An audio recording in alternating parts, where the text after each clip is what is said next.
ఘనమైన తండ్రి దేవుడికి నా హృదయపూర్వక నిండు స్తోత్రాలు చెల్లిస్తూ చేరొచ్చిన ప్రియులందరికీ ప్రభు అయిన యేసుక్రీస్తు నామమున శుభాలు వందనాలు తెలియజేస్తూ ప్రార్థన చేసుకుని వాక్య పరిచయంలోనికి మనం ముందుకు కొనసాగుదాం.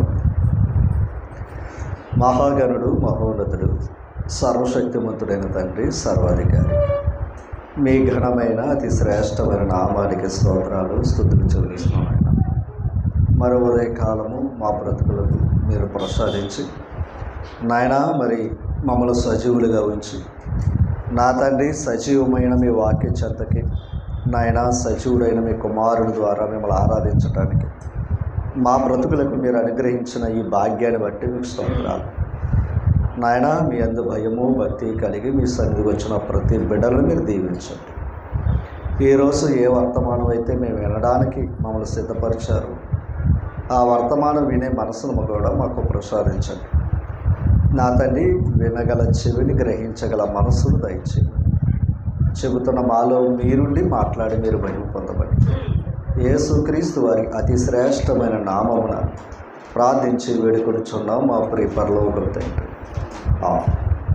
ప్రభు నామాన మరొకసారి అందరికి వందనాలు. దేవుని యొక్క వర్తమానం గురించి ఈరోజు మనం నేర్చుకోబోతూ ఉన్నాం. దేవుని యొక్క లేఖనాల్లో కొన్ని ప్రాముఖ్యమైన మాటలు మనం చూస్తూ ఉన్నాం. కీర్తన గ్రంథంలో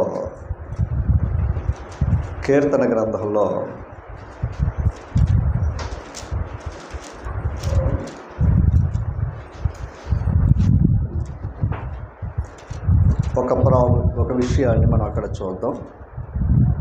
8వ అధ్యాయము, కీర్తన గ్రంథం 8వ అధ్యాయము 3వ వచనం నుంచి మనం ఈ మాటలు చదువుకుని ఉంటాం. నీవు కలుగజేసిన చంద్ర నక్షత్రములను నేను చూడగా నీవు మనుషుని జ్ఞాపకం చేసుకొనుటకు వాడేపాటు. అంటే దేవుడు నిజంగా నరుని జ్ఞాపకం చేసుకోవడానికి ఏ పాటి వాడు అంటే అసలు మనుషుని జ్ఞాపకం చేసుకోవాల్సిన అవసరం ఆయనకి లేదు. ఎందుకంటే అక్కడ ఇందాక చెప్పాడు, నీవు నీ చేతి పని అయిన నీ ఆకాశములు నీవు కలిగజేసిన చంద్ర నక్షత్రములు నేను చూడగా, అంటే ఒక నక్షత్రాన్ని చూడగా లేదా ఒక సూర్యుని చూడగా, ఆకాశంలో ఉన్న వస్తువులు చూడగా అసలు మనుషులు జ్ఞాపకం చేసుకోవటానికి వాడు ఏ పాటు వాడు అన్నాడు. అంటే వాడికి నిజంగా అర్హత అనేది లేదు, దేవుడి జ్ఞాపకం చేసుకోవాల్సిన అవసరం లేదు. ఎందుకు ఈ మాట అని అంటే, ఏనాడు ఆది సృష్టి నుంచి సృష్టి అంతం వరకు కూడా సృష్టి క్రమం తప్పలేదు. ఏవి? ఆకాశంలో ఉన్న నక్షత్రాలు. ఎందుకంటే అవి ఖచ్చితంగా దేవుని ఆజ్ఞను ఏం చేస్తున్నాయి? పాటిస్తున్నాయి. కానీ సృష్టి కంటే శ్రేష్ఠులుగా అసలు ఈ సృష్టినే ఎందుకు చేశాడయ్యా అంటే ఈ మనుషుల కోసం. సృష్టిని చేసింది ఎందుకు అంటే మనుషుల కోసం. మనుషులు ఎందుకు చేశాడయ్యా అంటే ఆయన గణపరుస్తారని. అయితే మనుషుని జ్ఞాపకం చేసుకోవటానికి ఏ పాటివాడు. ఎందుకంటే ఆది నుండి సృష్టి క్రమంగా జరిగిన ఆది నుంచి నరుడు ఏం చేసుకుంటూ వచ్చాడు? ఆజ్ఞను మీరుతూనే వచ్చాడు అనమాట. సృష్టి ఏమో ఆజ్ఞను పాటిస్తూ వచ్చాడు, ఓకేనా. కానీ ఆ సృష్టిలో ఉన్న నరుడు ఆది నుండి కూడా సృష్టి క్రమం ఉంది, కానీ నరుల్లో మాత్రం అక్రమం నడుస్తూనే ఉంది. అది ఆదాము నుంచి ఉన్న పరిస్థితి. అది చెప్తున్నాడు అనమాట. తర్వాత నీవు నరపుత్రుని దర్శించుటకు వాడేపాటు వాడు, ఓకేనా. అసలు నరుణ్ణి దర్శించటానికి వాడేపాటు వాడు. దేవుడు నరుని దర్శించవలసిన పని ఏంటి? దేవుడు నరుని దర్శించవలసిన అవసరత ఏముంది? ఆయనకి ఏం అవసరత ఉంది అమ్మా? ఆ క్రిందకు చెప్పాడు, ఆ దేవుని కంటే వానిని కొంచెము తక్కువ వానిగా చేసి ఉన్నావు. అంటే శరీరాన్ని ఎప్పుడైతే దాల్చుకున్నాడో నరుడు, దేవుని కంటే నరుడేమయ్యాడు? తక్కువయ్యాడు. యేసు ప్రభు కూడా దేవునితో ఏమై ఉన్నాడో? సమానుడు. ఎప్పుడైతే శరీరాన్ని దాల్చుకున్నాడో ఆయన తక్కువయ్యాడు, అందరికంటే తక్కువయ్యాడు. అంటే శరీరం ఏం చేస్తుంది? తక్కువ చేస్తుంది అనమాట. ఓకేనా. ఇంతగా తక్కువ ఎందుకు చేసింది? శరీరాన్ని ఎందుకు చేశాడు ఆయన అని మనం ప్రశ్న ఎత్తే ఆ తర్వాత చెప్పాడండి ఆయన, ఆ, ఆ. విచిత్రం అది. శరీరమేమో తక్కువ చేస్తుంది, కానీ శరీరం తక్కువ చేసిన దేవుడు ఆ శరీరం తర్వాత ఇవ్వబోయే ఒక మహిమా కిరీటం ఉందంట. మహిమా ప్రభావములతో వానికి కిరీటము ధరింపచేసి ఉన్నావు. అది ఎప్పుడు తెచ్చుకుంటాం? అది ఆ మహిమా కిరీటాన్ని ఎప్పుడు తెచ్చుకుంటాం? ఈ శరీరాన్ని విడిచిపెట్టిన తర్వాత. ఒక మాట, తిమోతి పత్రిక,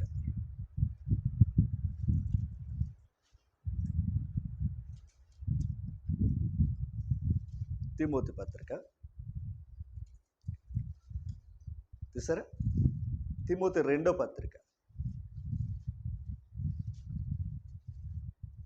6వ వచనం, 4వ అధ్యాయం 6వ వచనం, 4వ అధ్యాయం 6వ వచనం.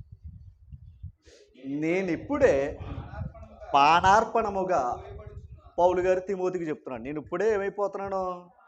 పానార్పణముగా అంటే చనిపోతున్నానని దాని అర్థం అది. నేను వెడలిపోవు కాలము సమీపై ఉన్నది. ఎవరు? పౌలు గారు. తర్వాత ఈ మాట చూడాలి. మంచి పోరాటము పోరాడి తిని, నా పరుగు కడముట్టించి తిని, విశ్వాసము కాపాడుకుంటుని, ఇక మీదట నా కొరకు, అదనమాట. ఏ కిరీటం అది? నీతి కిరీటం. అంటే నీతి కిరీటం అనేది దేవుడిచ్చేది, మహిమా కిరీటం దేవుడిచ్చేది. ఓకేనా? ఎందుకు ఇస్తున్నాడు ఆయన? ఎప్పుడు ఇస్తాడు అది?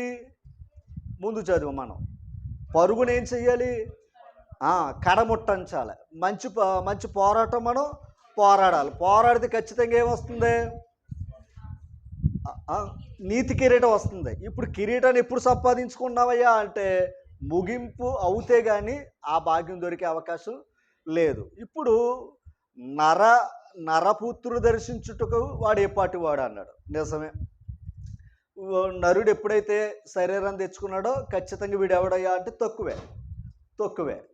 అయితే ఇప్పుడు శరీరం తర్వాత ఇవ్వబోయే మహిమా కిరీటం ఉంది చూసారా? అది గొప్పదే. ఎవరికే? నరుడికి. అది పౌలు గారు అంటూ ఇంకో మాట చెప్పాడు, అది కూడా తర్వాత మాట. ఇక మీదట ఆ దినమునందు, అర్థమైంది మీకు? అది ఎవరిస్తారట? నీతి గల న్యాయాధిపతి అయిన ప్రభు. అంటే ఆ నీతి గల ప్రభు ఎవరో? యేసుక్రీస్తు. ఓకే. అయితే ఇప్పుడు ఒకటే, ఆ ప్రభు ఇచ్చేదేది? అదనమాట. నీతిమంతుడే నీతి కిరీటం ఇవ్వగలడు, మహిమను పొందిన వాడే మహిమ కిరీటం ఇవ్వగలడు. ఓకేనా? లోకంలో కిరీటాలు ఉన్నాయి. ఇప్పుడు వెళ్దాం మనం, కిందకి రండి. అది నాకు మాత్రమే కాకుండా తన ప్రత్యక్షతను అపేక్షించు వారందరికీ అది. అంటే ప్రభు రాకడ కొరకు ఎదురు చూసే ప్రతి వారికి కూడా ఇస్తాడు. కానీ మనకు ఇంకోటి ఉంది, ఆయన వస్తాడు, ఆ ప్రత్యక్షత మనకే కనబడుతుంది. కానీ ఈ లోపల మన విశ్వాసాన్ని ఏం చేసుకోవాలి? కాపాడుకోవాలి. మంచి పోరాటాన్ని ఏం చేయాలి? అప్పుడు ఇస్తాడనమాట, అప్పుడు ఇస్తాడు. ఓకేనా? ఇది లేఖనాల్లో మనకున్న ఒక విలువైన మాట. ఒకసారి సామెతల గ్రంథంలో ఒక మాట చూద్దాం. సామెతల గ్రంథం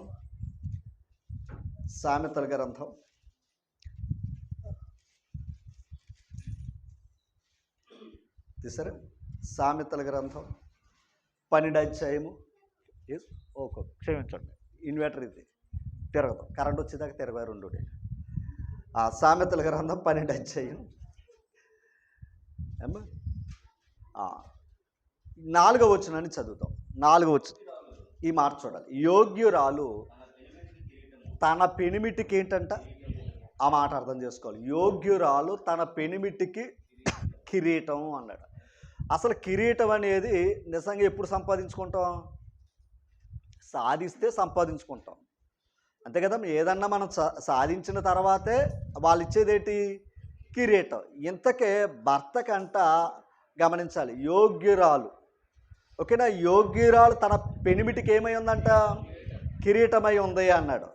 అంటే ఒక మాట, ఎస్తేరు గ్రంథం 2వ అధ్యాయము, ఎస్తేరు గ్రంథం 2వ అధ్యాయము చూసారా? ఎస్తేరు గ్రంథం 2వ అధ్యాయం అమ్మా. ఈ 17వ వచనం చదవండి. స్త్రీలు అందరికంటే స్త్రీలు అంటే చాలామంది ఉన్నారు అక్కడ. స్త్రీలు అందరికంటే ఎస్తేరును రాజు ఏం చేశాడంట? ప్రేమించెను. కన్యకలందరికంటే ఆమె అతని వల్ల దయాదాక్షిణ్యము పొందెను. ఈ మాట అతడు రాజ్య కిరీటము ఆమె తల మీద ఉంచెను. ఆమెను వస్తికి బదులుగా రాణిగా నియమించాడు. జాగ్రత్తగా కొనాలి ఒక్కసారి. వస్తికి బదులుగా రాణిగా నియమించాను. ఎవరో? అహస్వరోసు రాజు. అంతేనా? అహస్వరోసు రాజు గారు ముందు వస్తి భార్య భర్త మాట వినాల. అంతే కదా? మొదటి అధ్యాయంలో ఏముంది? రాజుగారు పిలిచాడు, తన సౌందర్యం గురించి చెప్పాలని ఆశపడితే ఆవిడ రాలేదు. ఎవరో? చూడండి 17వ వచనం త్వరగా. 1:17. యాలయనగా తన రాణి అయిన వస్తీని తన సన్నిధిని పిలుచుకుని రావవలని ఆజ్ఞాపించగా రాజుగారు ఒక విందుని ఏర్పాటు చేసుకున్నాడు, లేదా ఒక పార్టీని ఏర్పాటు చేసుకున్నాడు. ఆ పార్టీని తన భార్యని పిలిచాడంట. తన భార్యను అంటే గౌరవిందామని చూసి పిలిచాడంట ఆయన. ఏంటి? అందరి ముందు చూడండి. ఆమె రాలేదన్న సంగతి బయలుపడగానే స్త్రీలందరూ దాన్ని విని చూసారా? ఇంకొక మాట 10వ వచనం దగ్గర రండి, ఇంకా క్లారిటీ వస్తుంది. 7వ దినమందు రాజు ద్రాక్షరసము త్రాగి సంతోషముగా ఉన్నప్పుడు కూడి వచ్చిన జనమునకు అధిపతులకు రాణి అయిన వస్తి యొక్క సౌందర్యమును కనపరచవలెనని. అర్థమైందండి? అంటే రాణిగారు ఎలాగున్నారు? సౌందర్యంగా ఉన్నారు. అంటే వచ్చిన వారికి కూడా తన భార్య యొక్క గొప్పతనాన్ని చూపించాలని ఆశపడ్డాడంట. ఎవరో? రాజుగారు. చూడండి, అది ఆల్రెడీ ఆవిడ ఏం ధరించుకుంది? అది నేను అంటున్నాను. ఆల్రెడీ ఆవిడెవరో? రాణి ఏం ధరించుకుంది? కిరీటం ధరించుకుంది. ఆ కిరీటం ఎవరి ద్వారా ధరించుకోవాలి? రాజుగారి ద్వారా. అంటే రాజుగారు ధరించాడు, కానీ ఆమెను పిలిచినప్పుడు ఆవిడ ఏం చేయలేదు? రాలేకపోవటం వల్ల ఆ స్థానం ఆవిడ పక్కన పెట్టారట. రాజా, నీ మాట రాణిగారే వినకపోతే ఇంక ప్రజలు మా మాటే వింటారు అని అన్నారట. నిజమే కదా? అంటే ఒక రాజు మీద ఆధారపడి ఉంది. రాజు మొదట తన రాణిగారు లోబడితే కానీ రాజ్యం లోబడదు. ఓకేనా? రాణిగారు లోబడితే కానీ. ఇప్పుడు మన పిల్లలు లోబడాలంటే ముందు మనకి ఎవరు లోబడాలి? అయ్యో, మన కుటుంబంలో ముందు మన పిల్లలు లోబడాలంటే ముందు ఎవరు? అది భార్య లోబడితే పిల్లలు లోబడతారు. భార్య లోబడకుండా పిల్లలు లోబడే అవకాశం ఉండదు. ఓ విధంగా చెప్పాలంటే మన కుటుంబమే ఒక రాజ్యం. మన కుటుంబమే రాజ్యం. ఇప్పుడు రాణిగారు ఏమవ్వలేదు?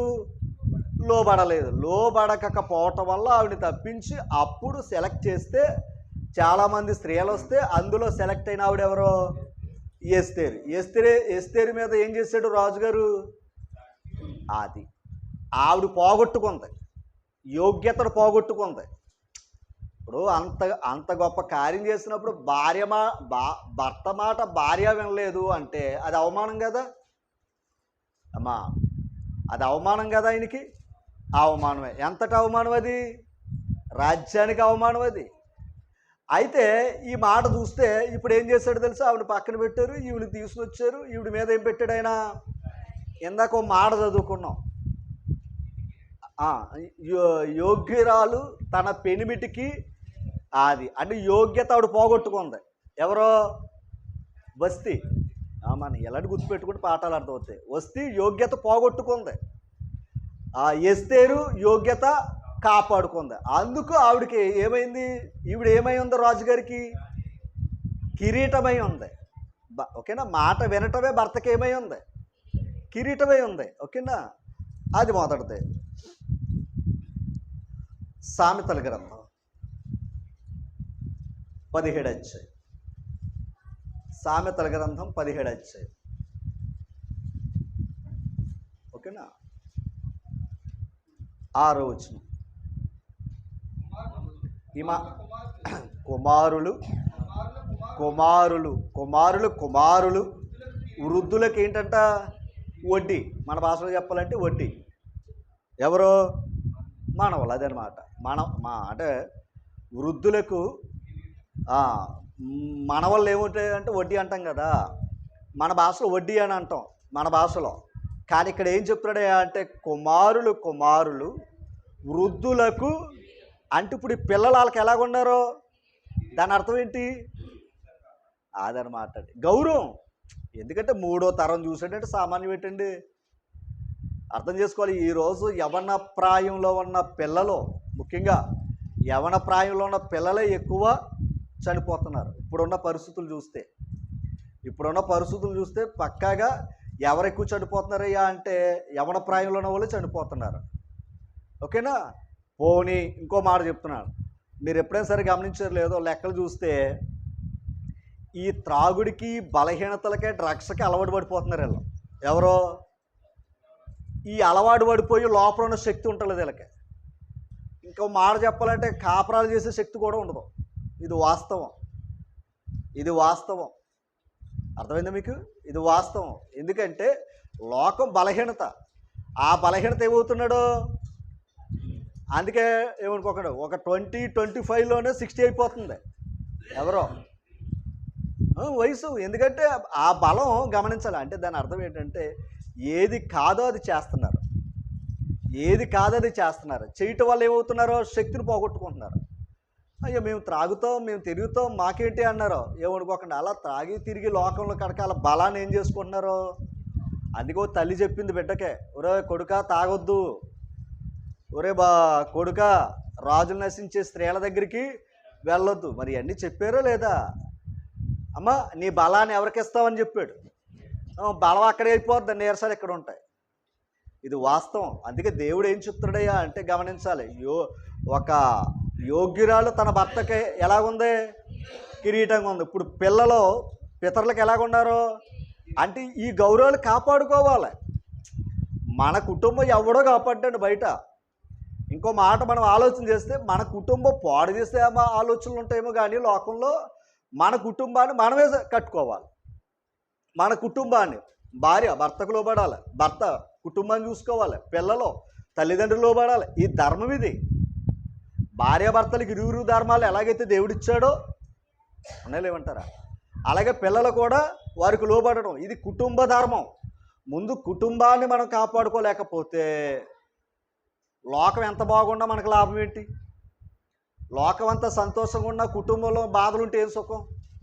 లోకంలో బాధ ఉన్న కుటుంబంలో సంతోషం ఉంటే హ్యాపీయే కదా. ఓకేనా? ఇప్పుడు మళ్ళా చదవండి ఒకసారి. కుమారులు అదనమాట. వృద్ధులకు కిరీటం అంట.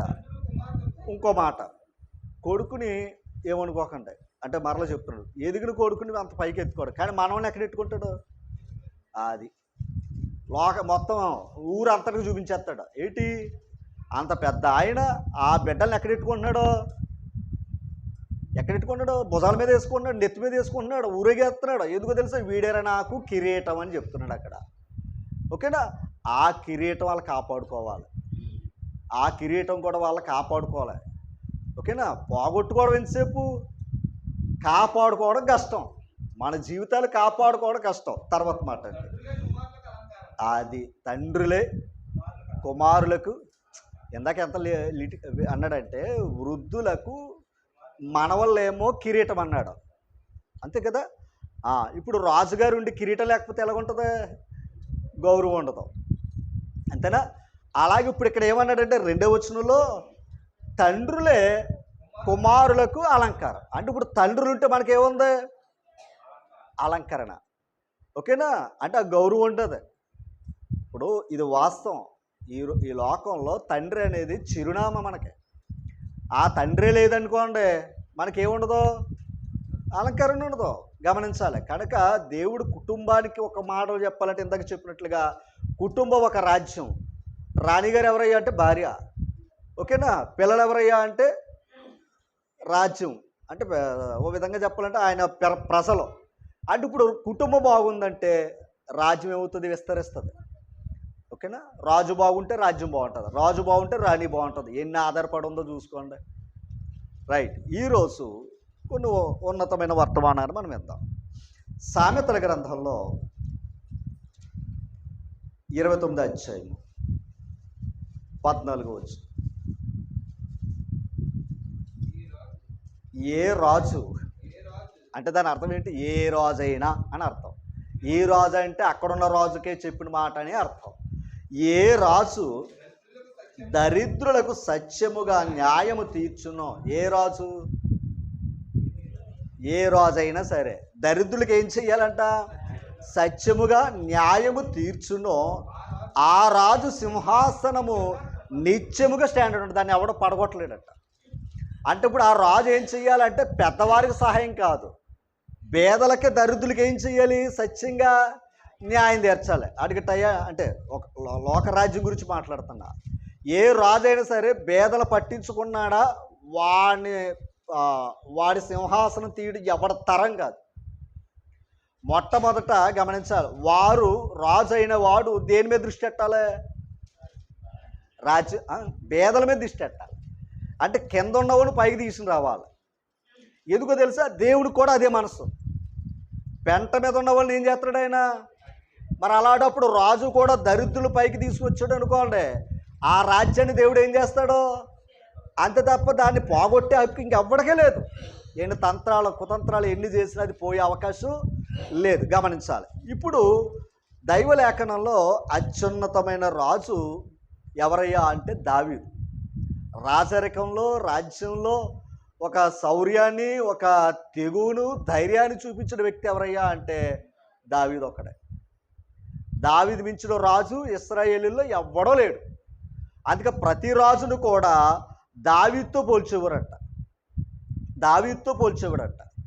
ఓకేనా. అంటే దావీదు రాజరికంలో అంత గొప్పగా ఆయన రాజ్యాన్ని నడిపించాడట. ఆయన ఇలా చూసుకుంటే ఎవరో దావీదు కాలంలో రాజ్యాన్ని చూసుకున్నట్లయితే ఒక మాట మీకు చూపిస్తాను.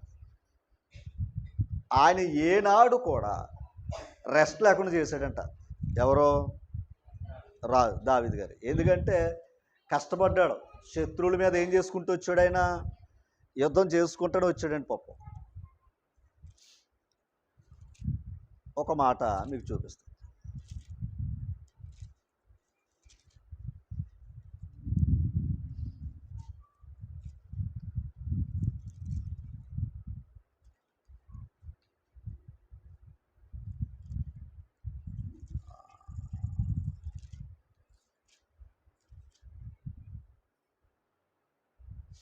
దినవృత్తాంతాలు, మొదటి దినవృత్తాంతాల గ్రంథం 20వ అధ్యాయం మొదటి వచ్చి చాలా జాగ్రత్తగా చూడండి. మరుసటి ఏట రాజులు యుద్ధములకు బయలుదేరు కాలమున యోవాబు సైన్యములో శూరులైన వారిని సమకూర్చి అమ్మోనీయుల దేశమును పాడు చేసి వచ్చి రబ్బాకి ముట్టడి. ఇదంతా చెప్పాలంటే రాజులు యుద్ధాలతో జరుగుతున్న పరిస్థితుల గురించి మాట్లాడాడు. ఓకేనా. తర్వాత దావీదు ఈ మాట అంటే దావీదు గారు ఎక్కడున్నారు? యెరూషలేములోనే ఉండగా యోవాబు రబ్బాను ఓడించి జనులు హతం చేశాడంట, సైన్యాధిపతి. తర్వాత దావీదు వచ్చి ఈ మాట దావీదు వచ్చి వారి రాజు తల మీదనున్న కిరీటమును తీసుకునెను. దాని ఎత్తు 2 మణుగుల బంగారము, అందులో రత్నములు చెక్కబడి ఉండేను. దానిని దావీదు ధరించాడు. అంటే ఇప్పుడు మన దావీదు గారి యొక్క రాజకిరీటం ఎక్కడి నుంచి వచ్చింది? రబ్బా నుంచి వచ్చింది. అంటే ఆ రాజుగారి కిరీటాన్ని ఏం చేసుకున్నాడు? ఆయన ధరించుకున్నాడు. ఇందాక చదువుకున్నాం, ఎస్తేరు గారి కిరీటం ఎక్కడి నుంచి వచ్చింది? వస్తీ దగ్గర నుంచి వచ్చింది. ఆవిడ పోగొట్టుకుంది, ఆవిడ ఓడిపోయింది, ఈవిడ గెలిచింది. అంటే కిరీటం అనేది ఏంటో తెలుసండి? గెలుపుకు గుర్తు. ఓకేనా. ఇప్పుడు గమనించాలి, ఒకప్పుడు ఈ ఈ కిరీటం రబ్బాకే పెట్టుకునేవాడు ఆయన. వాడిని ఓడించిన తర్వాత ఆ కిరీటం ఎవరు పెట్టుకున్నారు ఇప్పుడు? దాని అర్థం ఏంటి? ఆయన కిరీటం నేను పెట్టుకున్నాను అంటే దాని అర్థం ఏంటి? ఇంకా ఇంకా అర్థం కావాలంటే మరొకరు అనుకోవద్దు, పక్క స్థలం ఉంది అంటే ఇంకోళ్ళు అనుకోకుండా సుమా ఆ స్థలం నేను కొనుక్కి ఇల్లు కట్టుకున్నాను అనుకోండి, దాని అర్థం ఏంటి? నేను అంతే కదా, నేను కట్టుకున్నాను అంటే నా దగ్గర ఏముందని అర్థం అక్కడ. అలాగే ఒక రాజు కిరీటం తీసాము అంటే దాని అర్థం ఏంటంటే ఆ రాజును ఓడించాడని అర్థం. ఇప్పుడు దావీదు గారు కిరీటం పెట్టుకున్నాడు చూసారా, ఇంచుమించు 34 కేజీలు అంట బరువు. అది ఏది? దావీదు గారు పెట్టుకున్న కిరీటం 34 కేజీలు అంట బరువు అంట. ఓకేనా? ఓకే. అంటే ఇప్పుడు దావీదు గారి కిరీటం గురించి మాట్లాడడం. దావీదు రాజు అయ్యాడు, గమనించాలా. రాజు ఏం పెట్టుకున్నాడు? కిరీటం పెట్టుకున్నాడు. ఇది కావాలి మనకు కావాల్సింది. ఓకే, ఇప్పుడు కిరీటం పెట్టుకున్నాడయ్యా అంటే దానికి అర్థం ఏంటయ్యా అంటే ఆయన సాధించాడు, శత్రువుల మీద విజయం సాధించాడు అని మనకు అక్కడ కనపడుతూ ఉంది. రైట్. ఇప్పుడు కొంచెం విషయాల్లో లోపలికి వెళ్దాం.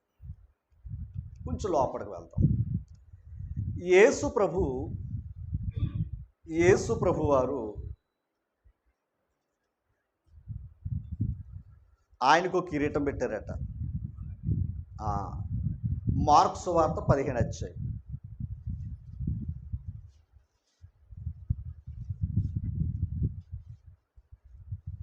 తీసారా? మార్కు సువార్త 17 అధ్యాయము 17వ వచనం మనసు పెట్టాలి. 15 అధ్యాయం 17వ వచనం. ఆయనకు ఓదారంగు వస్త్రము తొడిగి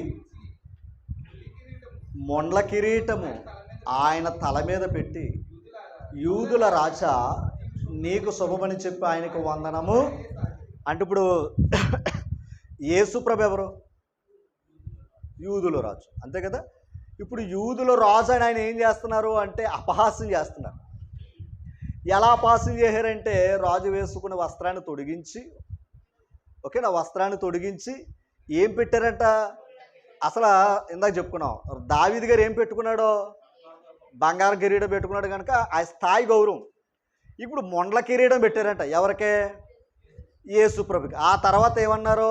యూదుల రాజా నీకు శుభము, నీకు వందనాలని చెప్పారంట జాగ్రత్తగా. ఆయనకి ఏం పెట్టారంట?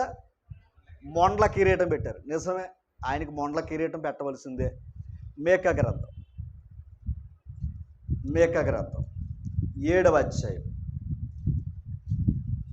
14వ వచనం. మేకా గ్రంథం 7వ అధ్యాయం 14వ వచనం. మేకా అండి, తీసారా?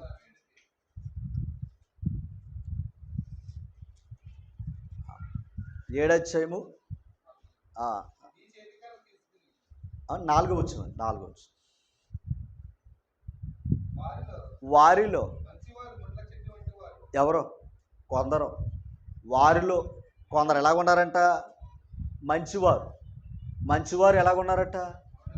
మొండ్ల చెట్టు వంటి వారును, వారిలో యథార్థవంతులు మొండ్ల కంచె కంటెను. యేసుప్రభు ఎలాగన్నాడు? అందుకే మొండ్ల కిరీటం పెట్టారు. ఆయన ఎవరు? మంచోడే, యథార్థపరుడే, కానీ లోకానికి ఎలా కనబడ్డాడు? అందుకే అదనమాట. అందుకే ఈ కిరీటం కరెక్ట్ అని పెట్టాడు. ఇంకా కొంచెం లోపలికి వెళితే ఆ కిరీటం ఆయనకి కావాలని పెట్టించుకున్నాడు. ఎందుకు పెట్టించుకున్నాడో? మొదటి కొరింథీ పత్రిక, దేవుని కుమారుడు యేసు క్రీస్తు వారు మొండ్ల కిరీటం పెట్టుకోవడం ఏంటి? ఎవరో? యేసు ప్రభు. ఎందుకు పెట్టుకున్నాడు ఆయన? మొదటి కొరింథీ పత్రిక 15వ అధ్యాయము 55వ వచనం. అండర్లైన్ చేయండి, తీయండి, చదవండి. ఓ మరణమా, అది మరణానికి ఏముందంట అంటే మరణం గెలుస్తుందా? చెప్పాలి, మరణం గెలుస్తుందంట. ఇందాక నేను మరణించబోతున్నాను, విశ్వాసాన్ని కాపాడుకున్నాను, నా పరుగు కడముట్టించాను, ఇవన్నీ చెప్పుకున్న తర్వాత నా కొరకు ఏముందన్నాడు ఆయన? చనిపోయిన తర్వాత నీతి కిరీటం ఉంది, మరో చోట జీవ కిరీటం అంటాడు, జీవ కిరీటం అంటాడు. ఇప్పుడు లోకంలో ఏముందయ్యా అంటే మరణానికి విజయం ఉందంట. లోకంలో మరణ విజయం ఉందంట. చూడండి ఇప్పుడు మాట, ఓ మరణమా నీ విజయం ఎక్కడా, ఓ మరణమా నీ ముళ్ళు ఎక్కడా. ఒకసారి అమ్మా పైన ఉన్నారు మన వాళ్ళు, కిందకి రమ్మని. అదే కదా కూర్చుంటా, వీళ్ళందరూ కదా కూర్చోవడం, వచ్చేమని వీళ్ళందరూ కూర్చుంటే అనుకోవాలి. దైవాన్ని వదిలేసి చేసే పని దరిద్రం అయిపోతుంది, అది శుభమైనా అశుభం అయిపోతుంది. నా భయం అది. అమ్మ అంత ప్రమాదం ఏం కాదు, ముందు దైవం. ఓకేనా? ఏమనుకోకుండా అందరూ మార్తలా ప్రవర్తించున్నారు తప్ప మరి ఎలా ప్రవర్తించుకోలేరు.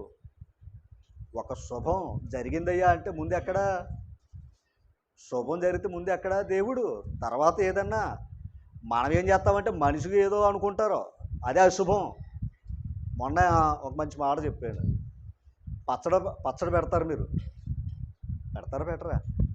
పెట్టిన వాళ్ళు పెట్టేమని చెప్పండి, పెట్టలేకపోతే పెట్టలేదని చెప్పండి. నిజంగా పచ్చడి ఎందుకు? నిలవ ఉండడానికి. ఇప్పుడైతే ఈ కూరగాయలు ఇవన్నీ ఉన్నాయి, ఒకప్పుడైతే ఇవన్నీ లేవు కనుక పచ్చడి నిలబెట్టుకుని తినేవారు. రైట్, ఇప్పుడు పచ్చడి మీద అంత శ్రద్ధ లేదు అండి, ఎందుకంటే ఫాస్ట్ ఫుడ్ సెంటర్ వచ్చేసింది కనుక. ఇప్పుడు నిలవ ఉండడానికి పచ్చడిని అన్ని వగేర వస్తువులు అన్నీ వేసారు, చాలా సంతోషం. అది ఎండాలైనా ఉంటుందా లేదా? ఉంటుంది. పొరపాటున మన చెయ్యెళ్తే అది మన జీవితం. ఇంతగా ఏంటంటే అందులో ఉన్న కారం, ఉప్పు, ఏమనుకోకుండా మామిడికాయలు ఇవన్నీ కూడా అన్నీ కలిపితే బాగానే ఉన్నాయి, నిలవాగుతుంది. చేసుడు చెయ్యెళ్ళిందంటే నాశనం అయిపోతుంది. మన శైలి అంతే, మన శైలి ఎప్పుడు మంచిగా సుమా. పొరపాటున అనుకో, దేవుణ్ణి దాటి చేతులు పెట్టనివ్వకండి, దేవుడు దాటి చేతులు ఎప్పుడు పెట్టించకండి. మరలా చెప్తున్నాను నేను, మన చేతులన్నీ అంతే. ఆయన దీవించాలి, ఎవరో దేవుడు దీవించాలి మనల్ని, అంతేగాని మనుషుల చేతులు ఎప్పుడు వేయించుకోకండి. అర్థమైంది మీకు? దేవుని చెయ్య, మన చెయ్యి ఏటయ్యా అంటే మన చెయ్యి ఎంత గొప్పదో పచ్చడి చెప్పేస్తుంది. నువ్వు వెయ్యకపోతే ఎంత కాలమైనా నిల్వ ఉంటావు, నువ్వు పొరపాటున చెయ్యి వేసావంటే సర్వనాశనమే. అర్థమైంది మీకు? ఏదన్నా నేను ఇలా నేర్చుకుంటాను పాఠాలు. సరే, ఇంకో పాయింట్. ఇప్పుడు మొదటి కొరింథీ పత్రిక, యేసుప్రభుకి ఏ కిరీటం పెట్టారు? మొండ్ల కిరీటం పెట్టారు. ఇప్పుడు ఆ మొండ్ల కిరీటం ఎందుకు పెట్టారంటే ఇందాక మేక గ్రంథంలో చూపించాడు. యేసుప్రభు వాళ్ళకి ఎలా కనబడ్డాడో అంతే. మరి నచ్చడు కదా. ఇప్పుడు ఇలా చెప్తున్నాం అనుకోండి, ఇటు ఇలాంటప్పుడు కూడా ఇలాంటి మాటలు అవసరమా అనిపిస్తుంది. మరి నిజమే, అంటే మాట్లాడితే శుభం పలకాలి కానీ అశుభం పలుకుతున్నారు ఏంటి? అశుభం ఎందుకు పలుకుతావు? శుభం అవ్వాలంటే అశుభమే చెప్పాలి కదంటారా? శుభం జరగాలంటే దేని చెప్పాలి? బిడ్డ అలా బండిచ్చి పంపాం, అమ్మ జాగ్రత్త అని చెప్తాం. దాని అర్థం ఏంటి? భయపెట్టాలని కాదు, నువ్వు జాగ్రత్తగా వెళ్తే జాగ్రత్తగా వస్తావు. ఓకేనా? చూడండి, మొండ్ల కంచెగా కనబడ్డాడంటే యేసుప్రభు. అందుకే యేసుప్రభుకి ఏం పెట్టారు వాళ్ళు? అది ఆయన అలా కనబడ్డాడు కనుక మొండ్లగా కిరీటం చేసేసి నెత్తి మీద పెట్టేశారట ఆయనకి. మళ్ళీ ఏమన్నారు? యోధుల రాజా నీకు శుభము, నీకు వందనాలు చెప్పారండి. నిజమేండి, ఈరోజు యథార్థంగా ఉన్నవాడు, మంచి చెప్పినోడు ఎవరికి నచ్చదు. ఓకేనా? ముఖ్యంగా కుటుంబాలు అసలు నచ్చదు. ఓకేనా? తర్వాత, ఓ మరణమా, అది మరణానికి ఏముంది? విషయం ఉంది. తర్వాత, ఓ మరణమా అంటే మరణానికి ఏముంది? ఆ ముళ్ళు ఉందంట. ఇప్పుడు చూడండి, అది మరణపు ముళ్ళు పాపము. అది ఇప్పుడు ఏం తీయడానికి వచ్చాడు ఆయన? అది ఆ ముళ్ళు ఏంటయ్యా అంటే ధర్మశాస్త్రం. ఇప్పుడు ఆయన మొండ్ల కిరీటం ఎందుకు పెట్టుకున్నాడు? అర్థమైందా? వాళ్ళు వచ్చి యేసుప్రభుకి ఏం పెట్టారు? ఎందుకని? ఈయన చెప్పే మాటలు ఎలాగున్నాయి? ఈయన మొండ్ల కంపలా కనబడ్డాడు, కానీ ఆయన ఎందుకు మొండ్ల కిరీటం పెట్టుకున్నాడు తెలుసా? అక్కడ చెప్పాడు, పాపం ఉన్న బలం. ఇప్పుడు ఆ పాపానికి ఏమైపోయినా బలయ్యాడు. ఇప్పుడు మనకు మహిమా కిరీటం ఇవ్వాలి అంటే ఆయన మొండ్ల కిరీటం పెట్టుకున్నాడు. అర్థమైందా మీకు? ఏదన్నా ఆయనకి మొండ్ల కిరీటం పెట్టుకున్నాడు ఎందుకయ్యా అంటే మనకి ఏ కిరీటం ఇవ్వాలని. అది మనకి ఏ బాధలు లేవు. ఇంకా ఏమనుకోకండి, మనకు మొండ్ల కిరీటం లేకుండా కుటుంబ ముళ్ళు ఉన్నాయి, లేవంటారా? అది ప్రభువేమో మన భారాన్ని మోసాడు. మనం ఏం పెట్టుకున్నాం? ఇందాక అనుకున్నాం, భార్య ఎవరో, పిల్లలు ఎవరో, కానీ మనం ఓ ఊరేగేస్తున్నాం, కానీ నిజంగా చెప్పాలంటే వాళ్ళ మూల ఏమనుకోండి, మంచి చెప్తే వాళ్ళకి ఎలా కనబడుతున్నాం అంతే. అందుకే ఆ ముళ్ళు గుచ్చేస్తున్నాయి. మనల్ని ఎవరైనా అన్నా పట్టించుకో, మనల్ని ఎవరు అన్నా అంత మనసు ఉండదు. బిడ్డ లేదని అన్నా, భార్య ఏదని అన్నా మామూలుగా నలిగిపో మన జీవితాల్లో. అంటే ఇప్పుడు మనమేమనుకున్నామంటే ఇవేవో బంగారు కిరీటాలు అనుకుంటున్నాం, కానీ అందుకే ప్రభు చెప్పాడు, నా కోసం ఏడొద్దు, మీకోసం మీ పిల్లలకి, ఎందుకంటే వాళ్ళ గుచ్చేస్తారా మిమ్మల్ని అన్నాడు. మేకా గ్రంథం మీరు చదివితే అవన్నీ మాటలు అక్కడే ఉన్నాయి. అన్నాడా లేదా? భక్తుడు దేశంలో లేకపోయాను. అందుకని బాధలను ఎక్కడి నుంచి వస్తున్నాయి అమ్మా? ఓ మాట అడుగుతున్నాడు, ఏమనుకోవద్దు. మనమేమనుకున్నామంటే రాష్ట్రం ఇలాగైపోయిందండి, మన ఇలాగైపోయిందని అంటున్నారు. రాష్ట్రాలు కూడా మనకెందుకు, దేశాలు కూడా మనకెందుకు? మనం దేని గురించి ఆలోచించాలి మొదటగా? అది ఎందుకంటే ఈ కుటుంబం బాగుంటే నోరు మంచిదవుతూ ఊరు మంచిదవుతుంది. ముందు మన కుటుంబం బాగుంటే పక్క కుటుంబం బాగుంటుంది, తర్వాత గ్రామాలు బాగుంటాయి, తర్వాత దేశాలు బాగుంటాయి. మనం పైనుంచే మార్చేద్దాం చూస్తాం, మనం పైనుంచే మార్చేద్దాం అనుకున్నాం, అది అవ్వదు. ముందు ఎక్కడ సిస్టమ్ బాగుండాలి? మన ఇంటిగా నుంచి మొదలెట్టాలి. ఓకేనా? దేవుని తీర్పు కూడా ఎక్కడి నుంచి వస్తుంది? మన దగ్గర నుంచి మొదలవుతుందంట. బయట నుంచి రాడాయన. ఆయన నమ్మలేని వారి దగ్గర నుంచి రాడంట, నమ్మిన వాళ్ళ దగ్గర నుంచే లెక్కేస్తాడంట. అలాగే ముందు సరి చేసుకోవాల్సింది ఏదైనా ఉంటే మన కుటుంబాలు అంతే. ఓకేనా? అందుకు భార్య కిరీటం అన్నాడు, బిడ్డలో కిరీటమే కదా అంట. రైట్. అంటే ఇప్పుడు కిరీటాలు పెట్టుకున్న యజమాని ఎలాగున్నాడో, ఒక రాజుగా ఉన్నాడు కుటుంబానికి. ఓకేనా? ఒక రాజుగా ఉన్నాడట. ఇప్పుడు యేసు ప్రభుకి ఏం పెట్టారు? ఎందుకు పెట్టారు? ఆయన చెప్పే మాటలు అలాగే ఉన్నాయి. కడకేం పెట్టారు? పెట్టిన ఆయన ఎందుకు పెట్టించుకోవాల్సి వచ్చింది? అసలు అది నేను మొండ్ల కిరీటం పెట్టుకోకపోతే, పాపానికి ఉన్న ముళ్ళు నేను పొడుచుకోపోతే వీళ్ళకి ఆ మహిమ కిరీటం ఇచ్చే అవకాశం లేదు అని ఆయన ఆ బాధను అనుభవించి సంతోషాన్ని మనకిచ్చాడు ఆయన. ఓకేనా? ఒకసారి ప్రకటన గ్రంథానికి వెళ్ళే ముందు విలాప వాక్యాల దగ్గరికి వెళ్దాం. కొద్దిసేపు వేసవకాలం కదా, తెల్లారి గంటలు ప్రార్థన పెట్టినా మళ్ళా అనుకూలత ఉండదు ఏమా. విలాప వాక్యాలు 5వ అధ్యాయం 686 పేజీ ఏమా. చూడండి, ఇక్కడ 16వ వచనం చదవండి. ఎవరు అంటున్నారా మాట? ఇర్మియా అంటున్నాడా? ఎవరి గురించి అన్నాడా మాట? ఇశ్రాయేలు వారి గురించి అన్నమాట. ఆల్రెడీ ఇశ్రాయేలు వారికి ఏం పెట్టాడు దేవుడు?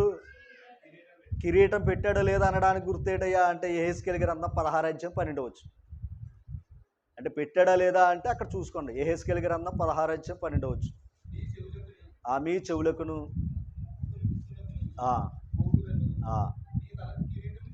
అంటే పెట్టాడా లేదా? ఇశ్రాయేలు వారి గురించి మాట్లాడింది అది. కిరీటం పెట్టాడా లేదా? ఇశ్రాయేలు వారిని ఆ గౌరవం చూపించాడా లేదా? చూపించాడు. ఇప్పుడు మళ్ళీ ఏమన్నారో, మా తల మీద నుండి కిరీటం ఏమైంది? ఎందుకు పడిపోద్ది? ఒకసారి వస్తీ కిరీటం ఎందుకు పోయింది? అంతే కదండి. ఆ కిరీటం ఎందుకు పోయిందయ్యా అంటే పోగొట్టుకున్నాం.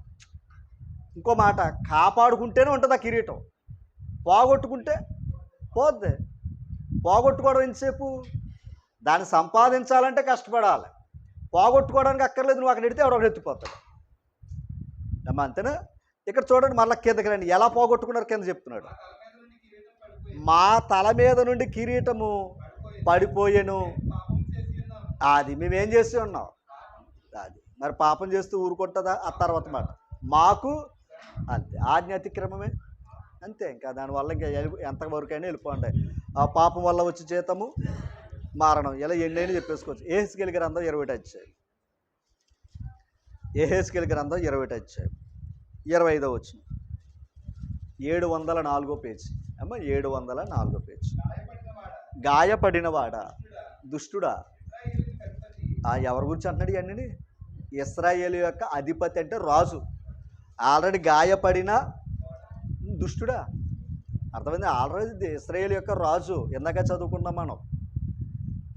ఏ రాజు సత్యమును బట్టి న్యాయమును బట్టి దరిద్రులకు తీర్పు తీరుస్తాడో వాడి సింహాసనం ఏమై ఉంటుంది? నిరంతరం ఉంటుంది అన్నాడు. ఇప్పుడు ఇతను ఏమంటున్నాడు? ఆయన దుష్టుడా అన్నాడు. దాని అర్థం ఏంటి? అలా న్యాయంగా బ్రతకలేదు ఆయన. ఆ రాజుగారు కిందకి రండి. ఓ మాట చూసారా? మంచి మాట ఉంది అక్కడ. దోష సమాప్తి కాలం. దోషం చేసాం, పాయింట్ అర్థం చేసుకోవాలి. దోషం చేసాం, దోషం చేయగానే పనిష్మెంట్ రాదు. అదేమవ్వాలి? సమాప్తమై అమోరి లేక అక్రమము సంపూర్ణమైనప్పుడే పదం వాడతాడు. పాపం చేయగానే కదండి, పాపం చేసినప్పుడు దాన్ని మనం సరి చేసుకుంటామేమో అని అవకాశం ఇస్తాడు. మనం ఏం చేసుకుంటామని అంటే పాపము పరిపక్వమై, పాపం ఏమేమవుతుంది? పరిపక్వమై మరణమును కంటుందంట. అంటే ఇప్పుడు పాపం చేసినప్పుడు మనం ఏం చేయాలి అంటే దేవుడి దగ్గర క్షమాపణ కోరాలి. మనం ఏం చేసుకున్నాం? పాపను పెంచి పోషించి పెద్ద చేసుకుంటున్నాం. అప్పుడు ఏమవుతుంది? అక్కడ చెప్పాడు దోష సమాప్తి, ఇంకా ముగింపు అనమాట. ముగింపు ఆ కాలం వచ్చేటయానికి చూడండి. దోష సమాప్తి కాలమున నీకు తీర్పు వచ్చింది. ఎవరికే? సిద్కియా గారికి. ఆయన పేరు సిద్కియా. అంటే కిందకి రండి. తలాటమును తీసివేయము అంటే ఇప్పుడు కిరీటమును ఎత్తుము. ఇది ఇకను ఇట్లుండదు, ఇక మీదట నీచుని గనునిగాను గనుని నీచునిగాను చెయ్యము. నేను దాన్ని పడద్రోయుదును దాని స్వాస్థ్యకర్త వచ్చే వరకు అది నిలవదు. అప్పుడు నేను దాన్ని అతనికి ఇస్తాను అన్నాడు. మరొకటికి ఇస్తాడంట అవకాశం. అంటే ఇప్పుడు ఆయన సింహాసనం ఏమైంది? ఆయన కిరీటం ఏమైంది? ఎందుకని? పోగొట్టుకున్నాడు. దాన్ని కాపాడుకోవడానికి ప్రయత్నం చేయలేదు. ఓకేనా? ఒకసారి ప్రకటన గ్రంథం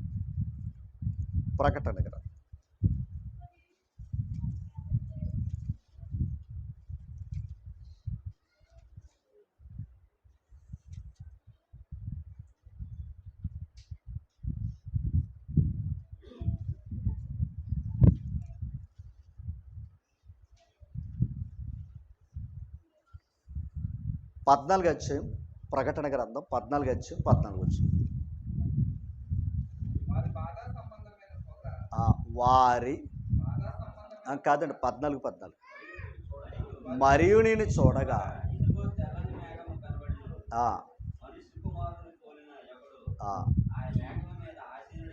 ఎవరైనా అక్కడ పోలిక చెప్పాడు. ఆ పోలిక ఎవరో మనకు తెలుసు. ఎవరైనా?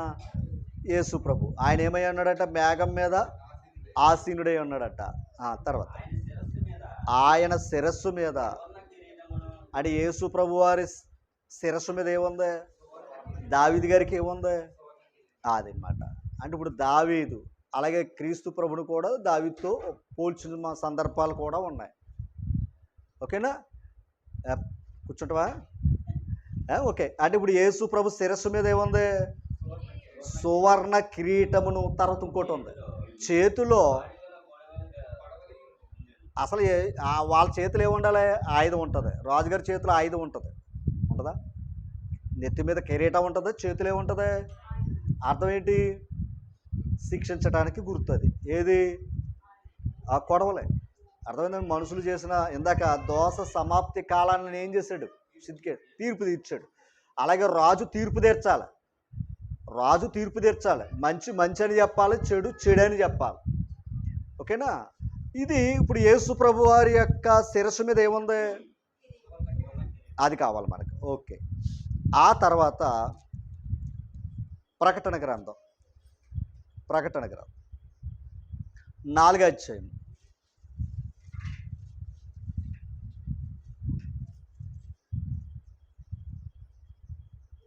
2వ వచనం చదువుతారా? వెంటనే నేను ఆత్మావశుడునైతిని, అదిగో ఒక మాట. యోహాన్ గారు ఏమయ్యారంట? ఆత్మావశుడు అనే మాటకు అర్థం ఏంటి? ఆత్మావశుడు అనే మాటకు అర్థం ఏంటి? ఆత్మలో లీనమైపోయాడని అర్థం. అంతేనా? ఇంకో మాటతో ఒక వ్యక్తి మనల్ని ద్వేషించే వ్యక్తి కనపడ్డాడు అనుకోండి, మనలోకి ఏమొస్తుంది? అది ఆ వ్యక్తిని చూడగానే మనలోకి ఏమొస్తుంది? పాత అన్నీ గుర్తుకొచ్చేస్తాయి. అప్పుడు మనం ఆ వ్యక్తి మీద ఏం చేయాలని వస్తుంది? వాక్యం దొరికే టైంలో మనలో ఆత్మావేశం రావాలి. అర్థమైందండి? ఆత్మావేశం రావాలి. ఒకసారి టీవీలో చిన్న సన్నివేశం చూశాను, అందరు తెలిసిందే, ఇంకోలాగా కాదు. నాకు నచ్చింది ఏంటంటే ఆ బిట్టు, నమ్మకస్తుడే అతను పొడిచేసాడు. కూడా ఉన్న చిన్నప్పటి నుంచి ఉన్న అతనే పొడిచేసాడు. అందరికీ తెలుసులే, మళ్ళీ కొత్తగా కాదు. ఆ సీన్ నాకు నచ్చింది. ఎందుకంటే పొడడం కాదు, పొడిచిన తర్వాత ఆయన చేతికి కత్తి ఉంటుంది, మళ్ళా కత్తి మీద చెయ్యటి చచ్చిపోతాడు. అంటే అర్థమైందా? అంటే ముగింపు కూడా ఎలా చచ్చిపోయాడు? రాజరికంగానే చచ్చిపోయాడు. అది అర్థం అవ్వలేదు మీకు? ఏదన్నా చచ్చిపోయినప్పుడు కూడా ఆ కత్తిని ఎక్కడ పెట్టుకున్నాడు? అది చచ్చిపోయినప్పుడు కూడా దీంతో చచ్చిపోవాలి. ఇది ఖడ్గం. అర్థమైందా? ఇది ఖడ్గం. నాకు ఆ సీన్ చూస్తే ఇది గుర్తుకొస్తాయి. అది భౌతికమైన వాటికి, అంటే రాజ్యం మీద ఎంత, రాజ్య పరిపాలన మీద అంత మక్కువ వాళ్ళకే, అంతేనా? మనకు కూడా ప్రభు దగ్గరకు వచ్చేటానికి ఆ మనసు రావాలి. అందుకే ఆత్మావశుడునే. అందుకే మరొకటి ఇక్కడికి వచ్చేటానికి నేను ఈ టయాన్ని చెప్పాలని అనుకున్నా ఆగలేను. వాస్తవంగా చెప్తున్నాను. శాంతంగా చెప్పాలని చూస్తాను, కానీ ఆగలేదు. ఎక్కడో దుక్కున ఏదోటి జరుగుతుంది, మళ్ళీ దాన్ని ఏదో కట్ చేయవలసి వస్తుంది, మళ్ళీ దాన్ని కుట్లు వేయవలసి వస్తుంది, మళ్ళీ దానికి ఆయింట్మెంట్ రాయవలసి వస్తుంది. ఇన్ని ఉన్నాయి బాధలు. ఓకేనా? కానీ ఇది ఏంటయ్యా అంటే ఆత్మవేశం తప్ప మరొకటి ఏం కాదు. ఓకేనా? వ్యక్తిగతంగా మిమ్మల్ని బాధ పెడితే శిక్ష నాకు, కానీ ఇది ఆత్మావేశం అని మీకు తెలిస్తే దేవుని సంగతులు చెప్తాం, అంతే. ఏమో రైట్. ఇప్పుడు యోహాన్ గారు ఏంటి, ఇప్పుడు ఏం చెప్తున్నాడు చూడండి, ఆత్మవశుడినే. అదిగో ఇప్పుడు మీకు కరెక్ట్గా చెప్తున్నాడు. పరలోకమంది ఏముంది? ఒక సింహాసనం ఉందంట. కనపడ్డదా ఆయనకి? ఒకసారి కనపడ్డదా ఆయనకి? కనపడ్డదా? మనకు కనపడ్డదా? మనకు కనపడ్డదా అన్నాను నేను. మనకు కనపడ్డదా అన్నాను. కనపడ్డదా లేదో? కనపడ్డదంటే కనపడ్డదానంటే, కనపడలేదంటే కనపడలేదంటే కంగారు పడద్దు. కనపడ్డదండి. అందుకో రోజులు వేయరండి. ఎబ్రీ పత్రిక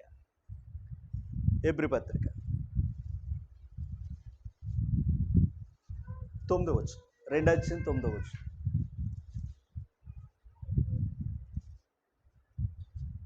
9 అధ్యాయం 2 అధ్యాయం 9వ వచనం. ఈ మాట వినాలి.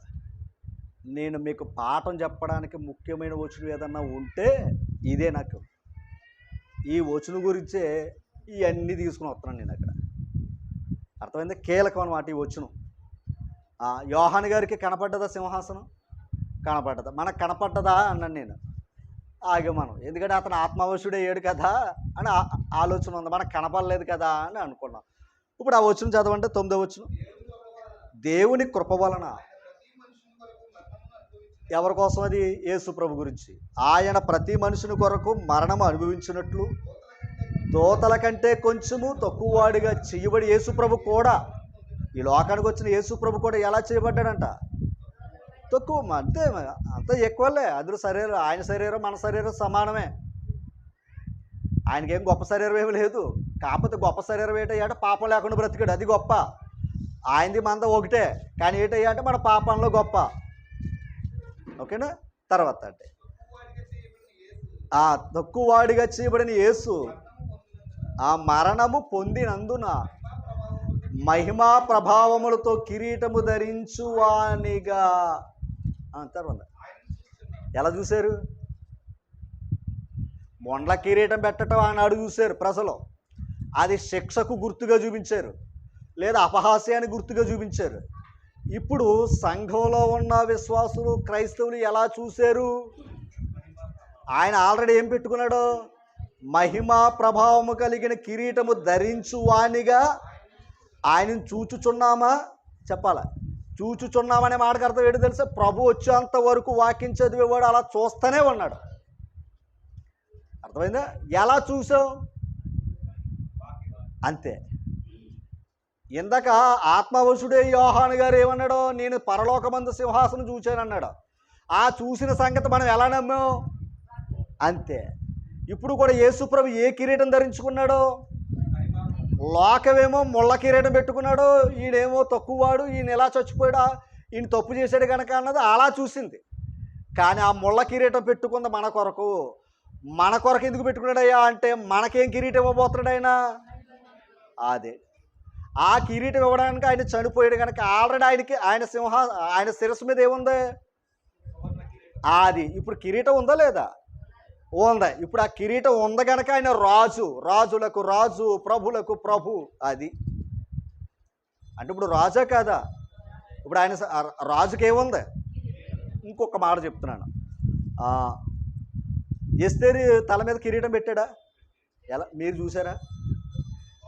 అది అని అంటట. దావీదు గారి శిరస్సు మీద కిరీటం ఉంది 34 కేజీలు. చూసారా?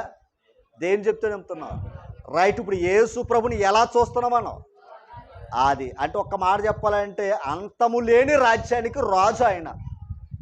ఎక్కడైతే 5 సంవత్సరాలకు ఒక రాజు, మనుషులు రాజు, కానీ యేసు ప్రభు ఉన్న రాజ్యక బేటయ్యా అంటే అంతము లేని యుగ యుగములు రాజు ఆయన. ఆ రాజ్యంలో ఉన్నాం మనం.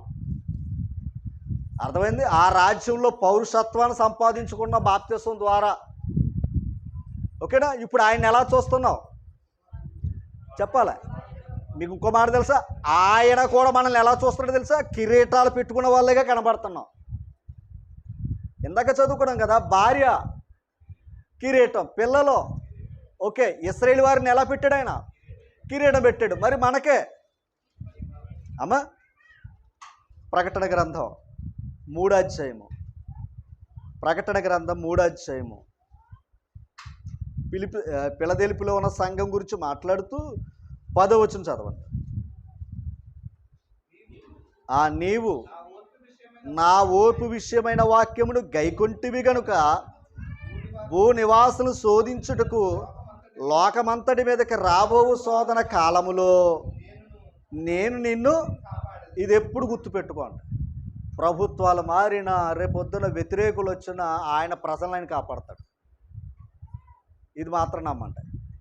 ఒకవేళ బయట ప్రభుత్వాలు ఏదో రేపొద్దున వస్తే క్రైస్తవ్యం ఉండదో, రాజ్యాంగం ఉండదో అని వాళ్ళు ఎన్నని ఒకవేళ వాళ్ళే కూర్చున్నా ఆయన ప్రజలకు ఆయన ఖచ్చితంగా ఏం చేస్తానంటున్నాడు? ఇది మనం నమ్మాలి. అర్థమైందండి? ఈ రాజు కంటే పై రాజు గొప్పోడు, ఈ రాజు కంటే పైన రాజు గొప్పోడు, పరలోకపు రాజు. దానియేలు గ్రంథంలో చెప్పిన మాటలో మనం నమ్మిన రాజు భూమి మీద ఉన్న రాజు కాదు, 5 సంవత్సరాలు ఉన్న రాజు కాదు, ఏవడుకోకండి మరో రాజు కాదు, ఇక్కడ చనిపోయే రాజు కాదు, ఇక్కడ చనిపోయిన వారిని తిరిగి లేపే రాజు. ఆ రాజు పైన ఉన్నాడు. నీకు నష్టం పెట్టి అదే చెప్పాడు అక్కడ. చదవండి. నేను త్వరగా వచ్చుచున్నాను. ఎవరో ఎవరో ఎవరు? యేసుప్రభు మళ్ళా వస్తానన్నాడు కదా. అది నేను త్వరగా వచ్చుచున్నాను, ఎవడును నీ కిరీటమును అపహరింపకుండానట్లు నీకు కలిగిన దాన్ని గట్టిగా పట్టుకో. ఏదది? విశ్వాసం. అర్థమైందండి? దేన్ని పట్టుకోవాలి? విశ్వాసాన్ని పట్టుకోవాలి. విశ్వాసాన్ని పట్టుకోవాలి అమ్మా. విశ్వాసాన్ని పట్టుకునే ఉండాలి మన జీవితాల్లో.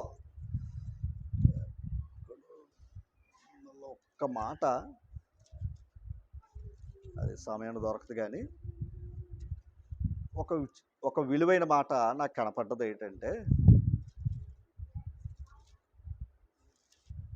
ఒక్క మాట,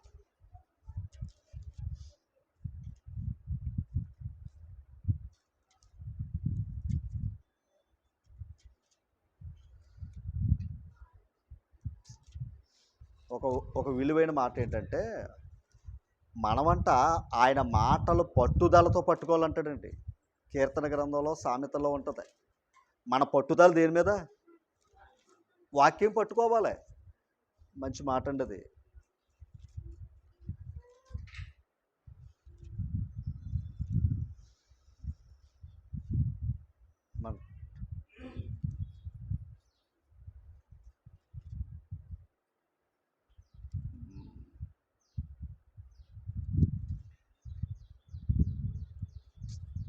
సరే, మళ్ళీ ఎప్పుడైనా చూపిస్తానులేండి అండి. ఇప్పుడు మళ్ళీ సమయం అవుతుంది. ఓకేనా? ఇప్పుడు మనల్ని ఏమంటున్నాడు ప్రకటన గ్రంథంలో? నీ కిరీటాన్ని ఏం చేయమన్నాడు ఆయన? ఇశ్రాయేలు వారిని ఏం చేశాడు? కిరీటంగా చేశాడు కదా. ఆ కిరీటాన్ని ఏం చేసుకున్నారు? వాళ్ళు పోగొట్టుకున్నారు. అదే కదా అన్నాడు. ఇప్పుడు సంఘం కూడా ఏంటి చెప్పండి, ఒక మాట చెప్పమంటారా? ఆనాడు వస్తే ఇశ్రాయేలు వారికి రాణిగా ఉంది. ఆవిడ ఏం చేసింది? ఇశ్రాయేలు వారు ఏమవ్వలేదు, దేవునికి లోబడలేదు, అందుకే కిరీటం పోయింది. ఇప్పుడు సంఘానికే ప్రభు ఏం చేశాడు? అది వేస్తారనమాట. ఇప్పుడు సంఘానికి కిరీటం ఉందా లేదా? రాజుకి కిరీటం ఉందా లేదా? సంఘానికి కిరీటం ఉందా లేదా? ఎందా చెప్పాడు, భార్య భర్తకేంటి, పిల్లలు తండ్రికి ఏంటి, అవునా కదా? ఇప్పుడు సంఘంలో ఉన్న వాళ్ళందరూ కూడా యేసు ప్రభుకి ఎలా కనబడుతున్నాం? అది ఇప్పుడు ఆయన మనం ఎలా చూస్తున్నాం? రైట్. ఇప్పుడు ఆయన కూడా మనల్ని ఎలా చూస్తాడో? కిరీటం పెట్టుకుని వాళ్ళ చూస్తున్నాడా, కిరీటం లేని వాళ్ళుగా చూస్తున్నాడా? అంటే అధికారం ఇచ్చాడా లేదా? మరి అలా ఉన్నప్పుడు అధికారాన్ని, ఆ కిరీటాన్ని మనం పాడు చేసుకోకూడదు. అర్థమైందా మీకు ఏదన్నా? ఆ భాగ్యాన్ని మనం పోగొట్టుకోకుండా ఉండాలి. ప్రకటన గ్రంథం 4వ అధ్యాయం 3వ వచనం చదవండి. ఇప్పుడు ఏది 2వ వచనం ఇందాక. వెంటనే నేను ఆత్మావశుతుడనైతిని, అదిగో పరలోకమందు ఒక సింహాసనము వేయబడి ఉండెను. ఆ సింహాసనమందు ఎవరైనా, అది యోహాను గారికి కనబడ్డది. ఈరోజు దేవుని కృప వల్ల మనకే ఎలా కనబడ్డది? విశ్వాసమును బట్టే అమ్మా. ఓకే. దృష్టికి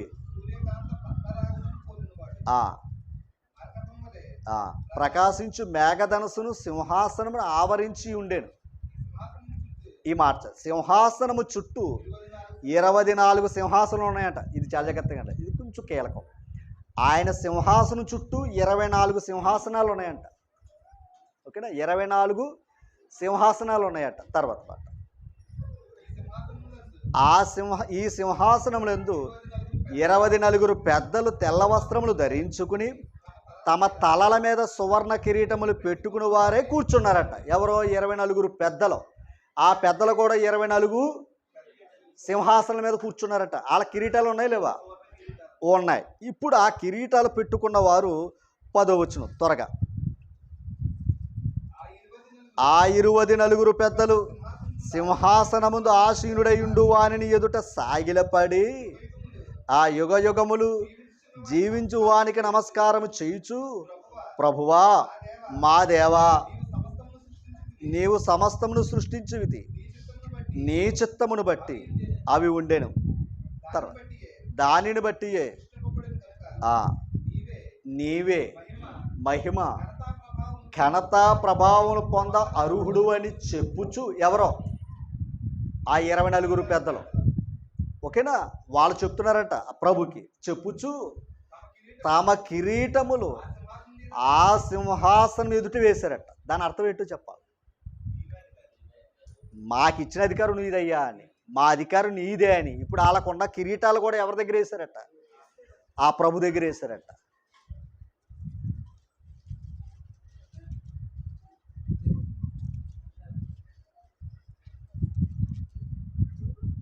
పంతొమ్మిది అధ్యాయం 12వ వచనం.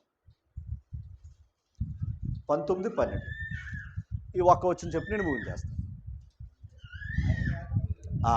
ఆయన నేత్రములు ఎవరే?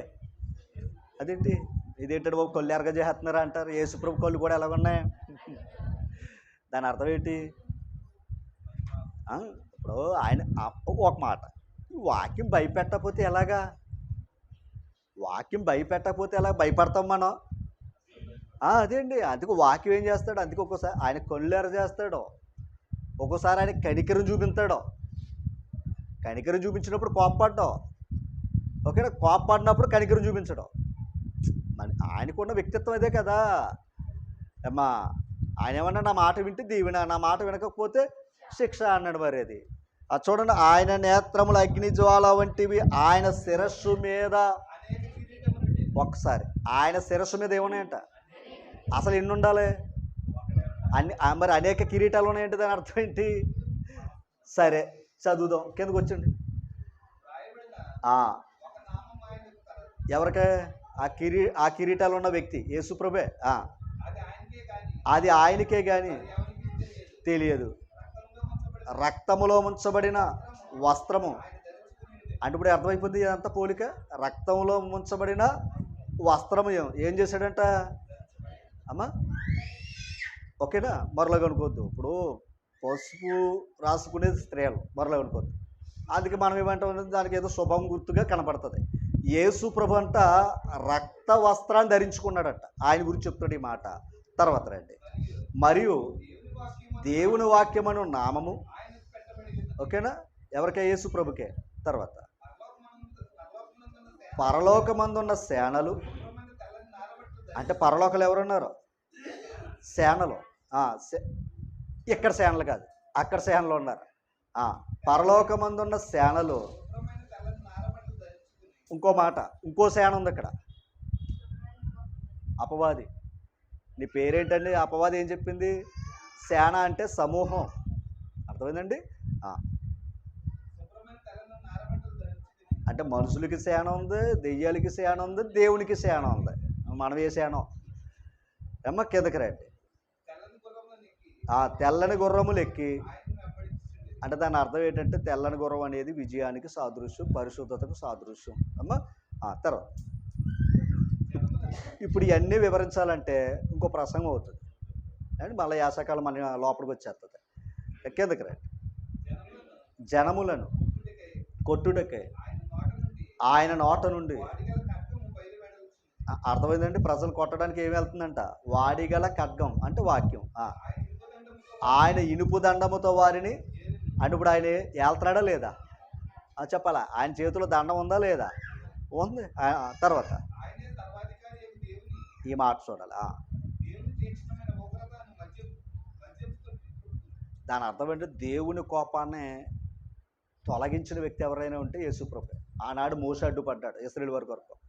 సర్వలోక పాపం, ఓకేనా, సర్వలోకము పాపం చేస్తుంటే యేసుప్రభు అడ్డు పెడతాడు. ఎందుకంటే ఆయన మన పాపములకే కాదు, లోకంలో ఉన్న వారికి కూడా ఆయన ఏమై ఉన్నాడో? శాంతికరమై ఉన్నాడని యోహాను పత్రికలో చెప్తాడు. యేసుప్రభు లేకపోతే ఎప్పుడో సృష్టి నాశనం అయిపోవాలి. ఓకేనా? తర్వాత ఈ మాట కోసం, రాజులకు రాజును, ప్రభువులకు ఓకేనా, రాజులకు రాజును, ప్రభువులకు ప్రభువును అను నామం ఆయన వస్త్రం మీదను తొడ మీదను. దానియేలు గ్రంథం 2:47. దానియేలు గ్రంథం 2:47. 2:40.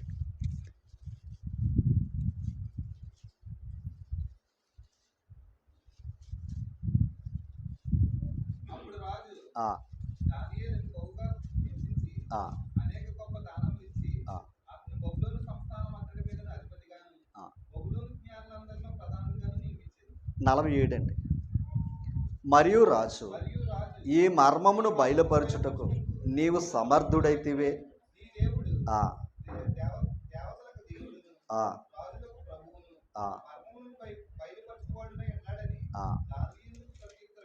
ఓకేనా? మీకు అర్థమైందా?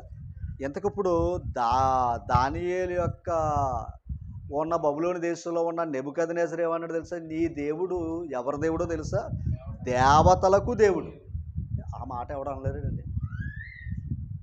ఈ రాజుకి దేవతే దేవుడు. ఇప్పుడు ఈడేమన్నాడంటే మా దేవతలకే దేవుడు మీ రాజు. అర్థమైందంటే ప్రభులకు ప్రభు. అర్థమైందండి? యేసు ప్రభు సామాన్యుడు కాదు. ఎవరు పిలుస్తున్నారు చూడండి. ఈ మధ్య చంద్రబాబు నాయుడు గారు పిలుస్తున్నారు, జగన్. ఓకేనా? యేసు ప్రభుకి కిరీటం ఉందా లేదా? ఉందా. చూస్తున్నామా లేదా? మనకి కూడా కిరీటం ఉందా లేదా? ఆ కిరీటంగా ఆయన చూస్తున్నాడా లేదా? చూస్తున్నాడు. ఈ కిరీటాన్ని మనం సంపాదించుకుంటే మనకి ఏ కిరీటం ఉంది? ఇప్పుడు అది సంపాదించుకోవాలంటే మనకి ఏం చెప్పాడు ఆయన? అమ్మ విశ్వాసాన్ని ఏం చేసుకోవాలి అంటే ఎవరి భక్తిని వాళ్ళు ఏం చేసుకోవాలి? అంతే. నా ఆకలి నేను తీర్చుకోవాలి, మీ ఆకలి మీద తీర్చుకోవాలి. అంతేనా? మీ కష్టాలు మీరు పోగొట్టుకోవాలి, నా కష్టాలు నేను పోగొట్టుకోవాలి, కానీ దేవునికి అప్పగించాలి. ఓకేనా? చివరిగా 2 మాటలు నోటితోటి చెప్పే ముందు ఒక వచనం చూపిస్తాను. మనకి ఎంత భాగ్యం ఉందో నేను చెప్తాను.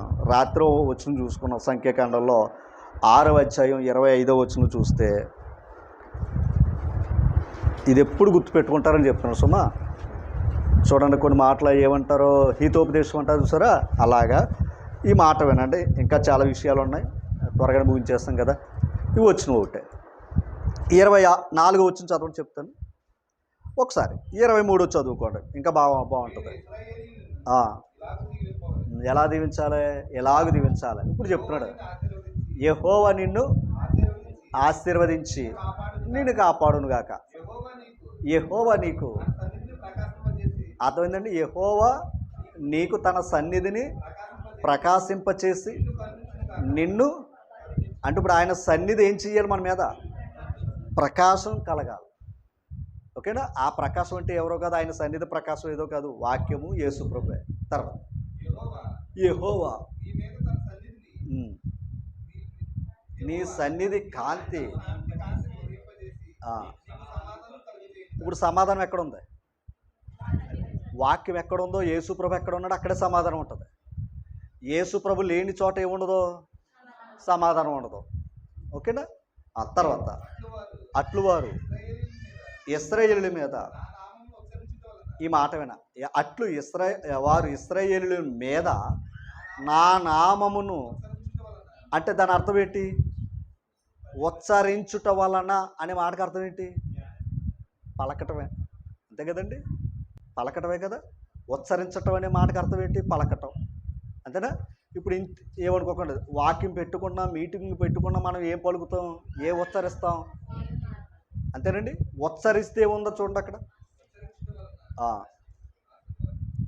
అది గట్టిగా చదవండి. అది అంటే ఉచ్చరిస్తే ఉంది. ఇప్పుడు వాక్యం చదువుతున్నారు, మీరు స్పందిస్తున్నారు, ఆ మాటలు మీరు ఏం చేస్తున్నారు? ఇప్పుడు ఆశీర్వాదం ఎవరికి ఇస్తుందో? అయ్యో, మౌనంగా ఉంటే పని అవుతుంది. అర్థమైంది? ఇప్పుడు స్పందన, ప్రతిస్పందన. ఇప్పుడు నేను చెప్పుకోవటం వల్ల ఉచ్చరించటం వల్ల నాకు దీవులు ఉంటాయి, ఇది వాస్తవం. నాకు దీవులు ఉంటాయి, ఎందుకని? అంతే. ఇప్పుడు దీన్ని మీరు ఉచ్చరించటం వల్ల, అంటే ఇప్పుడు వాక్యం చదవటం వల్ల మీకు మేలా, నాకు మేలా? అంటే చదివితే ఆశీర్వాదం ఉందా లేదా చెప్పాలి. ఇప్పుడు ఖచ్చితంగా చదువుదా వద్దా? మీకు ఆశీర్వాదం కావాలంటే చదవాలి, ఆశీర్వాదం వద్దంటే పక్కనెట్టేసుకుంటావే. అర్థమైందండి? అందుకే చెప్పేది అదే. మేము పలకటం వల్ల మీరు ఎప్పుడైనా సరే చూడండి, ఆ నేల దగ్గర ఉన్న మొక్క ఎప్పుడు కూడా ఏమవుతుంది అంటే, వాక్యం చెప్పే కొలది ఏమవుతుందో తెలుసండి. మన జీవితంలో ఏమనుకోకండి, మన జీవితంలో వద్దన్న మకిలి పడుతుంది, కానీ వాక్యం ఏం చేస్తుందో తెలుసండి. రైట్, ఇది మళ్ళీ చెప్తున్నాను, దయించార్థం. మన మనుషులతో మాట్లాడే మాటల్లో దోషాలు ఉంటాయి, కానీ దేవుని మాట మన దోషాలనే కడుగుతుంది. కడిగే వాక్యం చదవకపోతే ఎట్లా? ఓకేనా? మీ పాయింట్ అర్థమైంది? రాత్రి బొబ్బుల రాజు గారి ఇంటికాడ వాక్యం చదువుకుని అక్కడ చెప్పుకున్నాం. అక్కడ చెప్పుకుంటే ఈ మాట గుర్తొచ్చింది. ఎంత విచిత్రం ఏంటంటే, వద్దన్నా అప్పుడు చదువుతున్నారనమాట. అందుకే మీ అందరికంటే ముందు ఎవరు వచ్చారనుకున్నారు ఇక్కడికి? మీ అందరికంటే ముందు ఎవరు వచ్చారనుకున్నారు ఇక్కడ? నేను పైన ఉన్నాను ఇవాళ. ఓకేనా? వచ్చి పాటలు పాడుతుంటే మధ్య కృపారావు గారి పాటలు అనుకున్నాను నేను.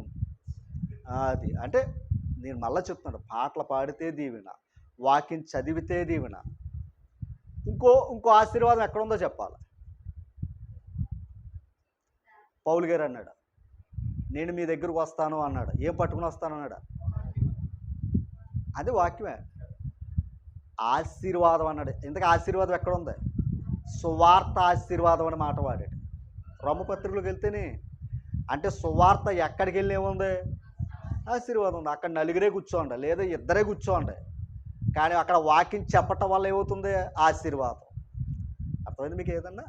అందుకే మేము ఎక్కడ తిరిగినా, ఎక్కడ వెళ్ళినా, అక్కడ జనమా, అక్కడ వందల వేల, ఇది కాదు. అక్కడ ఆల్రెడీ ఇక్కడ ఏం జరుగుతుంది? ఆయన నామాన్ని ఉచ్చరిస్తున్నాం, దేవుని కలుగుతుంది. సువార్త ప్రకటిస్తున్నాం, లేదా సువార్త ప్రకటించే వారి దగ్గరికి వెళ్ళి కూర్చుంటున్నాం, దీవెన. ఎందుకంటే సహోదరుల ఐక్యత కలిగి ఉండుట. అక్కడ ఏముంది? సువార్త ప్రకటించటంలో ఆశీర్వాదం ఉంది. సువార్త ప్రకటించే చోట సమూహంలో ఉన్నా కూడా ఏముంది? మరి ఎందుకు పోగొట్టుకోవాలి? చెప్పండి, ఎందుకు పోగొట్టుకోవాలి? దాన్ని కాపాడుకోవడానికి ప్రయత్నం చేస్తే కిరీటం అది. ఓకేనా? అంటే సంఘం ఏమై ఉంది? ఇప్పుడు ప్రభు కిరీటం అనే మాటకి అర్థం ఏంటి? ఆయన మాట వినాలి, అంతేనా? ఆయన మాట వినాలి. ఆయన మాటలు మొదటిది ఏంటయ్యా అంటే ఆయన గురించి ప్రకటించాలి. ఏది? అది. ఒకప్పుడు ఆయన ఏమన్నాడు? లోపల ఉన్న ఇళ్ళాలో బయటికి రా అన్నాడు, రానందేవిడి అన్నా, అంతేనా? ఇశ్రాయేలు వారిని ఏం చేశాడు? పక్కనెట్టేసాడు. వస్తీని ఏం చేశాడు? పక్కనెట్టేసాడు. ఇప్పుడు ఎస్తేరికి ఏం చేశాడు? కిరీటం పెట్టాడు. ఇప్పుడు ఆయన మాట వినాలా లేదా? ఆయన మాటలో మొదటిది ఏంటి? సమాజంలో ఏం చెప్పాలి? యేసు ప్రభు ఏం చెప్పడానికి వచ్చాడు? సంఘం కొరకైనా. ఇప్పుడు సంఘం ఏంటి? ఐక్యత. సంఘాన్ని లోకాలకు చూపించాలి, సంఘాన్ని లోకానికి చూపించాలి. ఎందుకో తెలుసా? లోకం విధానం వేరు, సంఘం చూసారా సౌందర్యం. దాని అర్థం ఏంటో తెలుసా? సహోదరులు ఎంత కలిసి ఉన్నారా? లోకంలో మీరు అలా కలిసి ఉంటున్నారా? పార్టీల కోసం కొట్టుకుంటున్నారు, లేదా దేవుని పేరు అని చెప్పి కొట్టుకుంటున్నారు, లేదా మరొక పేరు, లేదా కులం పేరు, మతం పేరు కొట్టుకుంటున్నారు. కానీ క్రీస్తు పేరట ఏముంది? సమాధానం కోసం, వాక్యం కోసం కొట్టుకుంటున్నారు, అంతేనా? కొట్టుకుంటున్నారు కదా సుమా, ప్రయాసపడుతున్నారు ఆ పనిలో నేను ఉండాలని. ఇది లోకాన్ని చూపించి మార్చాలి. అదే ఆయన భార్య. ఓకేనా? అంత గౌరవం మనకిచ్చాడు, దాన్ని మనం పాడు చేసుకోకుండా కాపాడుకోవాల్సిన పరిస్థితి మన మీద ఉంది. ఓకేనా తల్లి? వాక్యం చదవటం వల్ల